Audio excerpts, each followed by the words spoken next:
Taylor Hayes had lived with danger long enough to recognize when its shadow was beginning to stretch across her life again, and the faint tremor at the back of her mind had been warning her for weeks. It wasn't paranoia, nor was it a resurfacing fear tied to past trauma. This was different. This was the particular kind of dread that came when Sheila Carter's presence slid back into the atmosphere like a toxin. Sheila had a way of infiltrating even the safest rooms, even before she physically stepped inside them. People felt her coming. People braced. And this time, Taylor sensed something far more dangerous than the usual chaos Sheila brought. This time, Sheila was unraveling. Deacon Sharp sensed it too, though he tried to hide it. For months he had believed, perhaps foolishly, that he could manage Sheila, that he could speak to the part of her that wanted redemption, that he could coax her into some kind of emotional stability. He had once believed he saw something human in her, something salvageable, something fragile beneath all the violence and manipulation. But that illusion had begun to crack long before he admitted it to himself. Sheila wanted love that obeyed, devotion that surrendered, loyalty that suffocated. And when she sensed abandonment, real or imagined, she didn't just lash out. She destroyed. Taylor and Deacon had been meeting more frequently since they first noticed the early signs of Sheila's descent. It began with inconsistencies in Sheila's behavior, odd comments at Il Giardino, the frantic energy behind her smile. Then came the messages, some affectionate, some threatening, sent at odd hours, with language that hinted at obsession rather than love. Taylor kept telling herself that she was staying close to the situation because she wanted to protect Finn and Steffi, but she knew there was more to it. Sheila was growing unpredictable again, and unpredictability from someone like Sheila was an omen of catastrophe. Taylor wanted to believe she could help Deacon step away from the fire before it consumed him. But Deacon was not a man who left easily. Not jobs, not relationships, and certainly not someone as complicated as Sheila Carter. The more Taylor and Deacon tried to distance themselves from Sheila, the more entangled they became. Sheila sensed everything: hesitation, doubt, shifting loyalties, long before anyone spoke a word. She read emotional fractures the way other people read facial expressions. And she had begun to sense something new, something that made her blood turn sharp and cold. Deacon was changing. He was pulling away. He was losing the fear that once kept him compliant, losing the attachment that once tied him to her. And Taylor, gentle, compassionate, idealistic Taylor, was becoming the emotional anchor Deacon turned to instead. Sheila did not tolerate rivals, especially not ones who mirrored the kind of safe, stable affection she could never offer. At first, Taylor and Deacon believed they could stop Sheila's spiral simply by speaking to her together, confronting the changes, reminding her that Deacon's autonomy was not an attack. They hoped that if they stood united in compassion, Sheila might listen. But Sheila interpreted their unity as betrayal. The more they reached out, the more she recoiled. The more they tried to defuse her anger, the more convinced she became that they were conspiring against her. And, in a twisted way, she wasn't entirely wrong. They were united. They did share concern. They were trying to contain the situation. But their intention was protection, not betrayal. Yet intention meant nothing when filtered through Sheila's fractured psyche. The first real sign that things had escalated came one evening when Deacon arrived at Taylor's home, breathless and shaking. Taylor ushered him inside immediately, sensing the storm radiating off him before he even spoke. His voice was hoarse when he finally managed to explain what had happened. Sheila had confronted him after closing time at Il Giardino. She accused him of choosing Taylor over her, of planning to replace her, of conspiring behind her back. Deacon insisted he wasn't doing any of those things. He tried to calm her, tried to reach her, but Sheila didn't listen. She didn't want explanations. She wanted proof of loyalty. And when Deacon hesitated, even for a second, something snapped inside her eyes. She had whispered one sentence, her voice trembling not from fear but from simmering rage. "If I can't have you, Deacon, no one will." Taylor felt a chill crawl up her spine as Deacon recounted the moment. She knew enough about pathological attachment, about the dangerous blend of love, abandonment trauma, and narcissistic rage. Sheila was not merely angry. She was entering the phase where obsession turned lethal. Taylor told Deacon they needed to go to the police, but Deacon refused. He didn't want Sheila locked up again. He didn't want Finn pulled into the emotional fallout. He didn't want Steffi dragged back into the line of fire. And most of all, he didn't want to trigger Sheila into doing something irreversible. Taylor understood his fears, but her instinct screamed that danger was closing in. Deacon had been Sheila's greatest emotional fixation for months, and if he severed the connection now, Sheila's descent could become catastrophic. Taylor began staying in close contact with Deacon, checking in on him, urging him to avoid being alone. She wasn't protecting just Deacon. She was protecting Finn, Steffi, and everyone Sheila might lash out at if she felt cornered. But trying to gently navigate around Sheila's instability only drew them deeper into the storm. Word began circulating that Sheila had been spotted following Deacon late at night. Rumors spread of her lingering outside Taylor's office building, watching, assessing, waiting. Taylor initially dismissed these claims as exaggerations, but when she found a footprint near her patio door and the faintest smudge on the glass, as though someone had pressed their hand there, she realized the danger had already crossed into her sanctuary. Sheila was watching them both. And that meant a reckoning was coming. Taylor's fear grew not simply because Sheila was spiraling, but because Sheila was perceptive. She could sense the shift in energy between Taylor and Deacon, the shared worries, the mutual reliance, and she interpreted their closeness as betrayal in its most unforgivable form. In Sheila's mind, betrayal was not an emotional wound. It was a declaration of war. One night, as Taylor and Deacon met privately to discuss Sheila's escalating behavior, a different dread began to weave itself into their conversation, a new fear, one neither wanted to voice but both felt pressing heavily on their chests. What if Sheila didn't just lash out at them emotionally? What if she killed?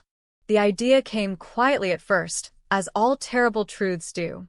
Deacon hesitated before saying it, but the terror in his voice made the implication unmistakable. Sheila had killed before.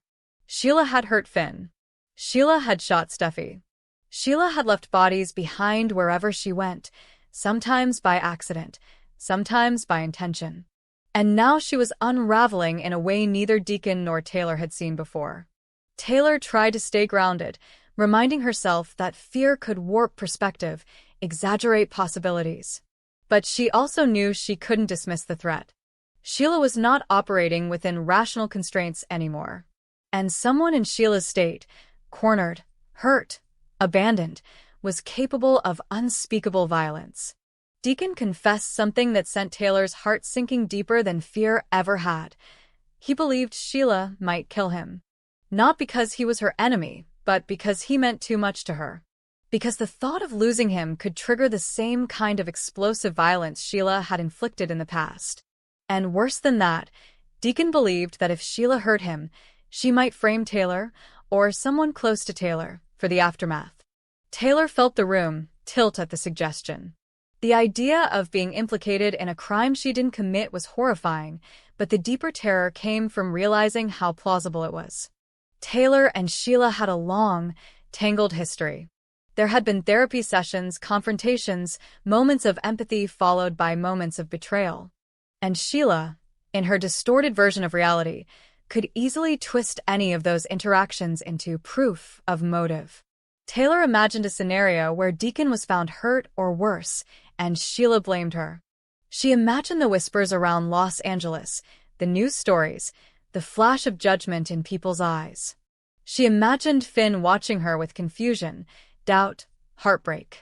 She imagined Steffi recoiling from her, believing she had engineered something monstrous.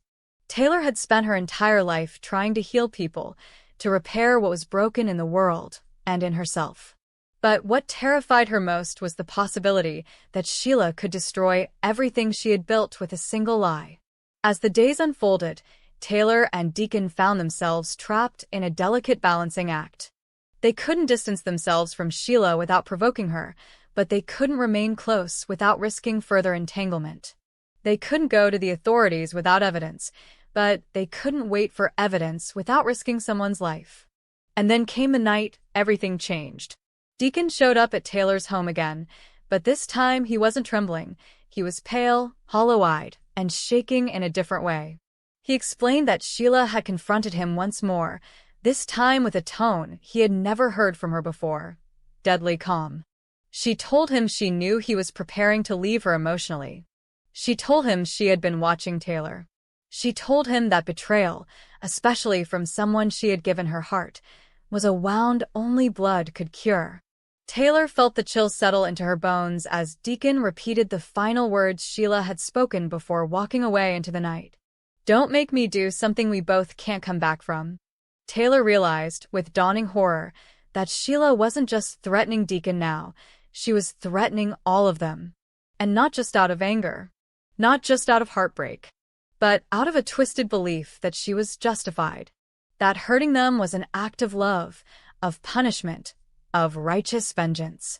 The question that had hovered unspoken between Taylor and Deacon finally materialized in all its terrible clarity when Sheila reached her breaking point. Who would die first? Deacon because he dared to leave? Taylor because she represented everything Sheila could never have? Or someone innocent caught in the crossfire? As fear closed in, Taylor faced a truth she had never wanted to confront. She and Deacon were no longer just witnesses to Sheila's unraveling. They were now the two people standing closest to the volcano's mouth. If Sheila committed a crime, they would be dragged into the aftermath, either as the ones who tried to save a life, or as the ones the world suspected of being accomplices, manipulators, or even killers. Taylor tried to breathe, but the air felt thin. The danger was no longer hypothetical. It was real. It was moving toward them. And Sheila, with her fractured heart and lethal devotion, was deciding who would pay the price. There were moments in Eric Forrester's life when he felt the world he had built was slowly slipping away from him, not through a sudden catastrophe, but through a series of small, subtle shifts, choices made by his children, expectations pressed onto him, the whispering insistence that a man of his age should step aside gracefully. But none of those moments compared to the sting he felt the morning he walked into Forrester Creations only to discover a surprise farewell party waiting for him. The balloons in pale gold and white gleamed under the soft lights, the banners fluttered with scripted words of appreciation, and the table in the center of the room overflowed with catered food and sentimental notes from employees. To anyone else, it would have looked like a celebration. To Eric, it felt like an ambush. A dismissal wrapped in festivity. A curtain call he had never agreed to take. Ridge stood near the front with a proud smile that he clearly expected Eric to mirror. Brooke was at his side, her supportive hand resting gently on Ridge's arm as though she were blessing the transition they were orchestrating. But the moment Eric's eyes landed on the decorations, the speech cards, the polished glances exchanged between family members, something inside him recoiled with an intensity that surprised even him. This was not a celebration. This was a burial of his voice, his creativity, his relevance. It didn't matter that Ridge insisted he was doing what was best for his father. It didn't matter that the speeches were filled with nostalgia rather than rejection. The message was unmistakable.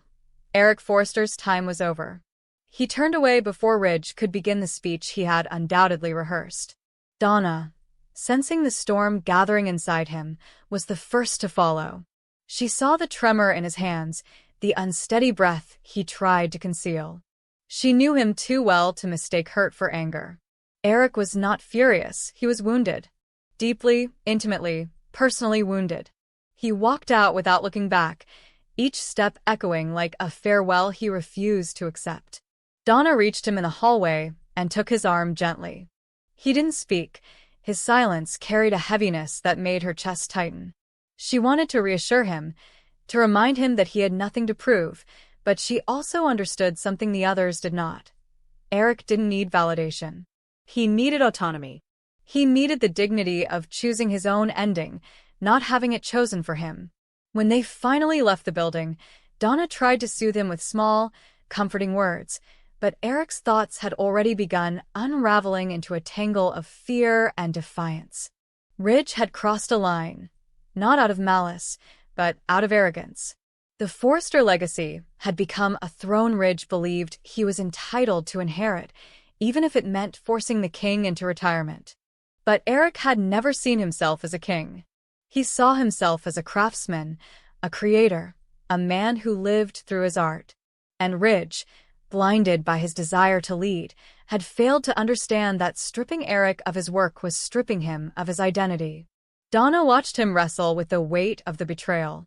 She could see the way his pride and heartbreak folded into each other, creating a storm he struggled to contain. She reminded him gently that he had the right to speak up for himself, the right to fight back. But Eric wasn't ready, not yet. Not when the people who claimed to love him had orchestrated such a tone-deaf farewell. Back inside Forrester Creations, the party unraveled into chaos. Ridge, Brooke, Steffi, and the others began arguing about what had happened, each defending their intentions, but unable to ignore the truth Donna hurled at them when she returned. Her words were sharp, trembling with emotion as she revealed just how deeply Eric had been hurt. Ridge had acted without listening, without empathy, without considering the possibility that Eric was nowhere near ready to let go. He had taken a vision, a father designing his last collection, and twisted it into a final chapter that Eric hadn't asked for.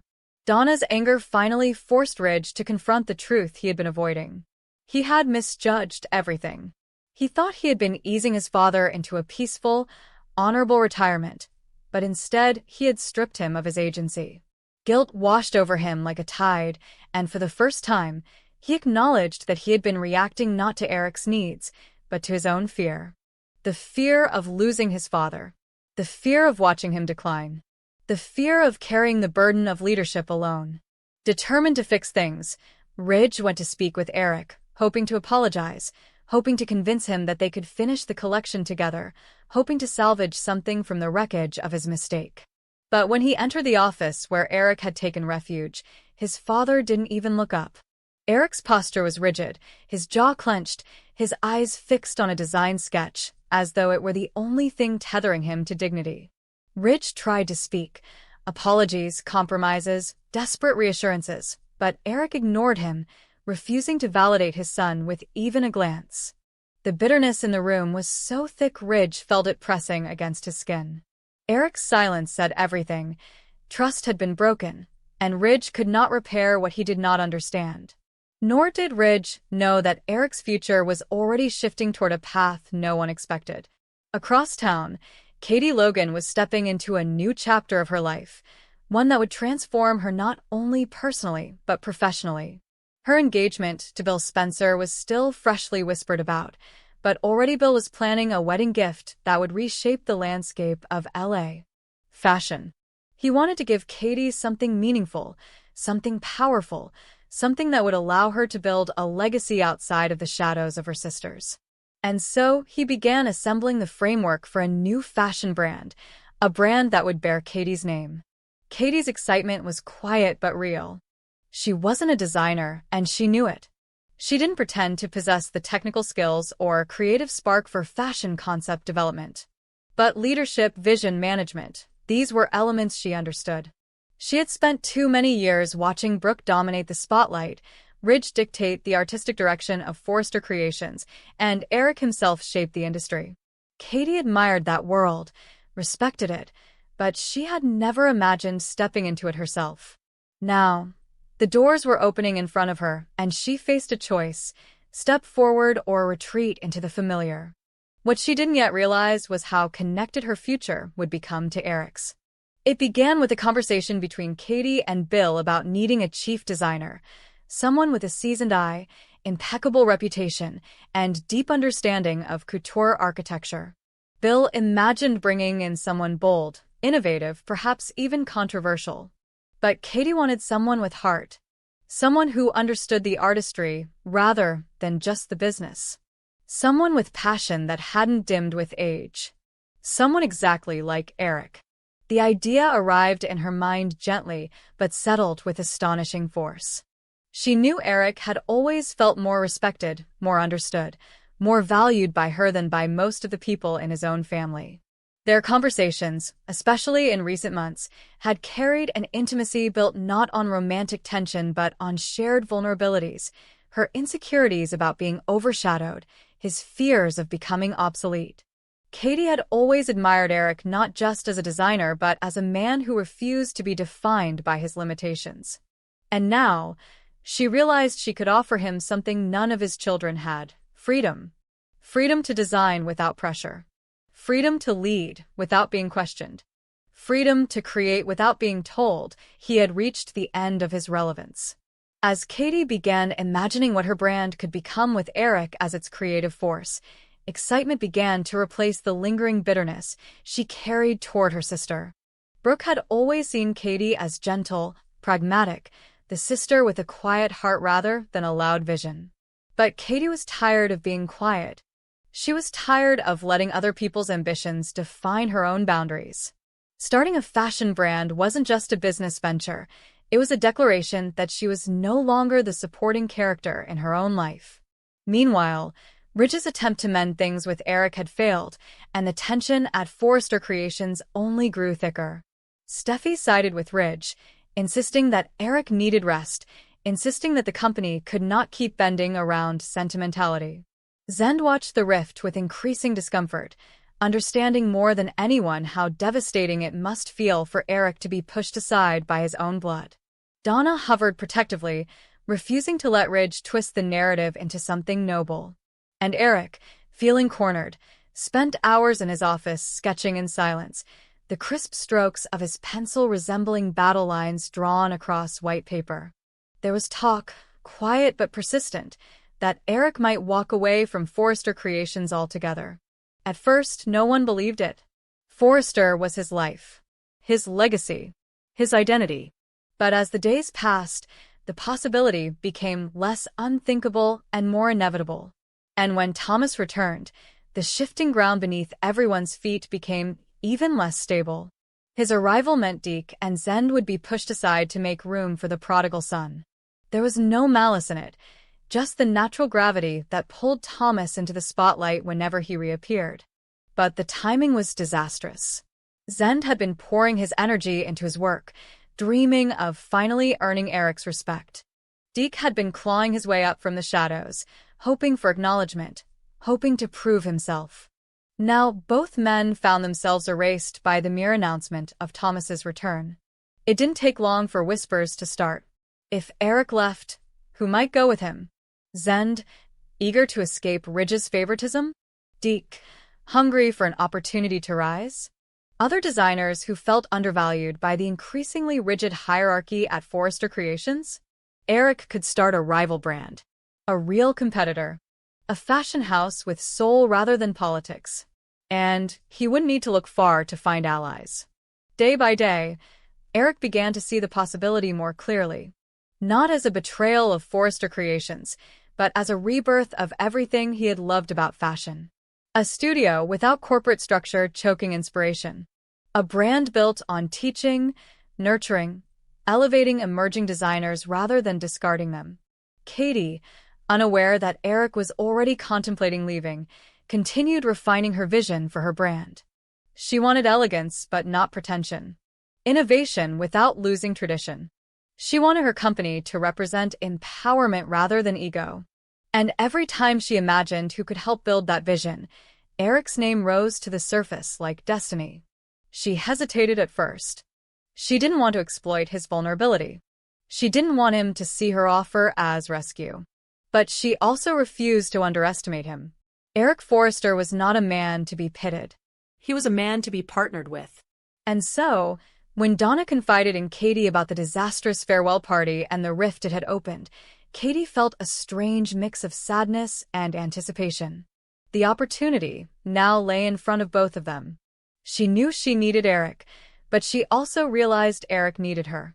Not romantically, not emotionally, but artistically, professionally, spiritually.